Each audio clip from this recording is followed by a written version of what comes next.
আগামী এক যুদ্ধ আসতেছে, নির্বাচনী যুদ্ধ। আগামী যুদ্ধের মধ্যে কি হবে? কাদের সাথে যুদ্ধ করবেন?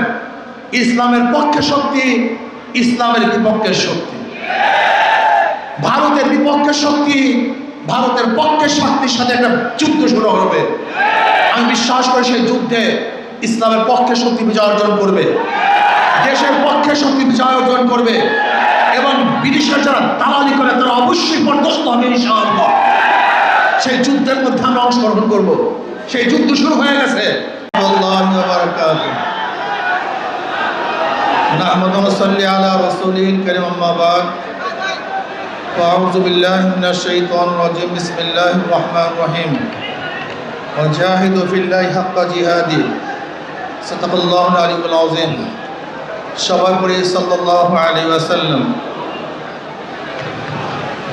ইসলামী শ্রমিক আন্দোলন বাংলাদেশ কর্তৃক আয়োজিত আজকের সম্মেলনের সম্মানিত সভাপতি,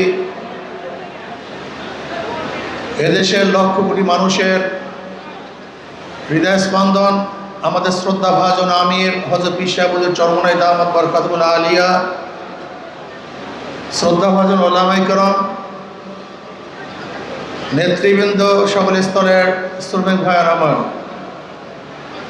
ইসলাম কি? ইসলামী শ্রমিক নীতি যদি বাস্তবায়ন হয় তাহলে মানুষের কি উপকার হবে? আমরা শ্রমিকরা অনেকেই জানি না। ইসলাম সাম্যতার ধর্ম, ইসলাম মানবতার ধর্ম, ইসলাম শান্তির ধর্ম। ইসলামী আদর্শের মধ্যেই সাম্যতা আছে, শ্রমিকদের অধিকার আছে। আজকে বামপন্থীরাও শ্রমিক অধিকার নিয়ে আলোচনা করে, আন্দোলন করে, কিন্তু শ্রমিকদের অধিকার বাস্তবায়ন করতে ব্যর্থ হয়েছে। যদি ইসলামী শ্রমিক নীতি বাস্তবায়ন হয় তাহলে শ্রমিকদের অধিকার অবশ্যই বাস্তবায়ন হবে।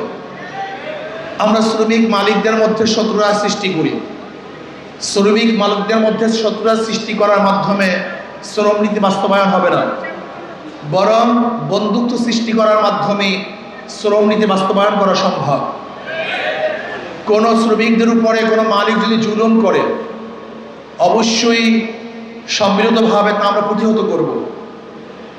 আবার শ্রমিকরাও যদি মালিকদের কাজে ফাঁকি দেয় আমরা সম্মিলিতভাবে তাকে নসিহাত করব। যখন জীবীরা শ্রম দিবে, মালিক তাদের ন্যায্য অধিকার প্রতিষ্ঠিত করবে, অর্থ দিবে, তাহলে সুন্দর একটা সমাজ গঠন হওয়া সম্ভব। কিন্তু আমরা কি করি? মালিক এবং শ্রমিকদের মধ্যে শত্রুতা সৃষ্টি করি, এর মাধ্যমে শ্রম নীতি বাস্তবায়ন হওয়া সম্ভব না। আজকে শ্রমিকদের জন্য যেই টাকা বরাদ্দ, সেই টাকা তাদেরকে দেওয়া হয় না।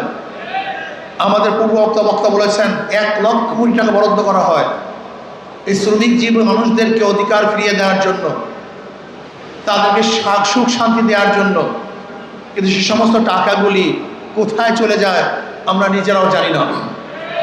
আমরা চাই বাংলাদেশের প্রত্যেকটা শ্রমিক তারা পেট পুড়ে খাবে, তারা ভালো বস্ত্র পরিধান করবে, ভালো ঘরে থাকবে, তাদের মুখে হাসি থাকবে, তাদের বাচ্চাদের চেহারার মধ্যে হাসি থাকবে, তাদের স্ত্রীদের চেহারার মধ্যে হাসি থাকবে, তারা স্বাচ্ছন্দ্যে জীবনযাপন করবে।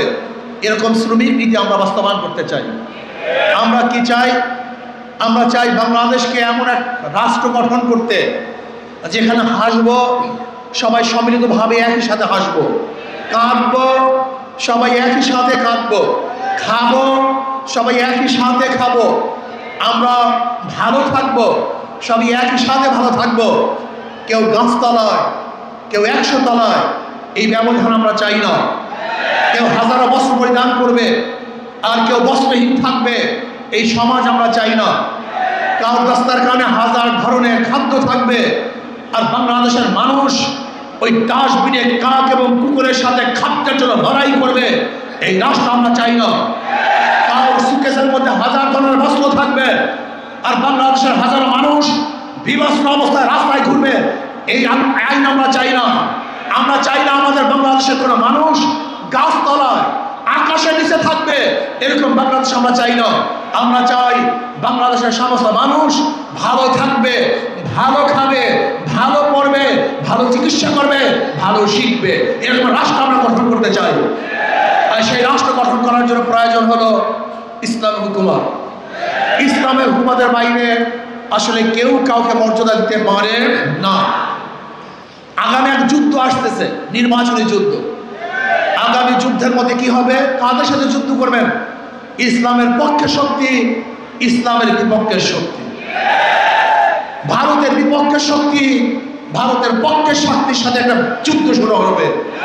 আমি বিশ্বাস করি সেই যুদ্ধে ইসলামের পক্ষে শক্তি বিজয় অর্জন করবে, দেশের পক্ষে শক্তি বিজয় অর্জন করবে, এবং বিদেশের যারা দালালি করে তারা অবশ্যই পর্যস্ত হবে ইনশাআল্লাহ। সেই যুদ্ধের মধ্যে আমরা অংশগ্রহণ করবো। সেই যুদ্ধ শুরু হয়ে গেছে। এর জন্য আমি শ্রমিক পক্ষ থেকে বলবো, এখান থেকে যাওয়ার পরে নহের সমাপ্ত কর্মবোধের অবকাশ কোথায় বিশ্রামের, আজকে এখান থেকে ঢাকা থেকে যাওয়ার পরে আমরা সিদ্ধান্ত গ্রহণ করব, আমার 24 ঘন্টার সময়ের মধ্যে আমি কত ঘন্টা সময় দাওয়াতি কাজে ব্যয় করব। আমরা যেখানে যে শ্রমিক পাবো আমি তাদেরকে দাওয়াত দেব। বাংলাদেশে প্রায় 80% শ্রমিক, এই 80% শ্রমিক যেই পক্ষে থাকবে তারাই বিজয় অর্জন করবে। আজ ইসলাম শ্রমিক আন্দোলনের প্রত্যেকটা নেতা কর্মীদেরকে, প্রত্যেকটা শ্রমিক কাছে যেতে হবে। যে যেখানে শ্রমিক আছে, রাত্রে দিনে সাজে সজ্জায় সব সময় আমরা তাদের কাছে যাব, গিয়ে বলবো, ভাই ইসলাম যদি ক্ষমতা আসে এই উপকার হবে, তোমার উপকার হবে, তোমার স্ত্রীর উপকার হবে, তোমার সন্তানের উপকার হবে, তোমার ভাইয়ের উপকার হবে, সবার উপকার হবে, সমস্ত মানুষ শান্তির বসবাস করতে পারবে। যদি আমরা শ্রমিককে বুঝাতে পারি, আমি বিশ্বাস করি আজকে এখানে যারা উপস্থিত হয়েছেন, আজকে সরাওয়ার্দী উদ্যানে যারা উপস্থিত হয়েছেন, এই কয়েকজন কর্মীরা যদি শপথ গ্রহণ করেন, আগামী দিন ইনশাআল্লাহ শ্রমিকদের 80% ভোট আমরা ইসলামের পক্ষে নিয়ে আসবো, হাত পাখার পক্ষে নিয়ে আসবো। তারা সম্ভব কি সম্ভব না? অবশ্যই সম্ভব। আজকে আপনাকে আমাকে সে যুদ্ধ অবতীর্ণ হতে হবে, সে যুদ্ধে বিজয় অর্জন করতে হবে। এবছর আমরা যুদ্ধ নামবো শুধু যুদ্ধ করার জন্য নয়, এই বছর হাত পাখা যুদ্ধে নামবে বিজয় অর্জন করার জন্য ইনশাআল্লাহ। সব মার্কা দেখা শেষ, হাত পাখার বাংলাদেশ, কোরআন ও সুন্নাহর আইন বাস্তবায়ন করতে হবে। এর জন্য শ্রমিক বন্ধুদেরকে বলবো, আসুন আমরা শপথ গ্রহণ করি, অবশ্যই অবশ্যই আমরা কাজ করব, দাওয়াত দিব, সমস্ত শ্রমিকদের কাছে কাছে যাব এবং বলবো, হাত পাখা শান্তির প্রতীক, হাত পাখা মুক্তির প্রতীক, হাত পাখা মুক্তির প্রতীক। যদি হাত পাখা বিজয় হয়, এই শ্রমজীবী মানুষ বিজয় হবে, এই বাংলাদেশ বিজয় হবে। রাজি আছেন ইনশাআল্লাহ? অন্তর্বর্তী সরকারকে বলবো, আপনি যে পদক্ষেপ গ্রহণ করতেছেন, আজকে বাংলাদেশকে বিভক্তি করতেছেন, আজকে যাদেরকে বিচারের আওতায় আনা উচিত ছিল তাদেরকে বিচারের আওতায় না এনে আপনি আমাদের এক বিশাল গোষ্ঠীর সাথে প্রতিপক্ষ সৃষ্টি করেছেন। আমার মনে হয় এটা আমাদের জন্য কল্যাণকর হবে না। এর জন্য হুঁশ করে কাজ করতে হবে, হুঁশ করে কাজ করতে হবে। আমি বাংলাদেশের অবস্থা খুব ভালো দেখছি না। এর জন্য আমি শ্রমিক বন্ধুদেরকে বলবো, সচেতন থাকুন। যখন যেই সময় ডাক দেওয়া হবে রাস্তায় ঝাঁপিয়ে পড়বে ইনশাআল্লাহ। কাজী আগামীতে ইসলাম হুকুমাত হোক, ইসলামী আন্দোলন বাংলাদেশ, হাত পাখা বিজয় হোক। আল্লাহ আমাকে এবং আমাদের সবাইকে একই সাথে কাজ করার তৌফিক দান করেন। ওয়া মা আলাইনা ইল্লাল বালাগ।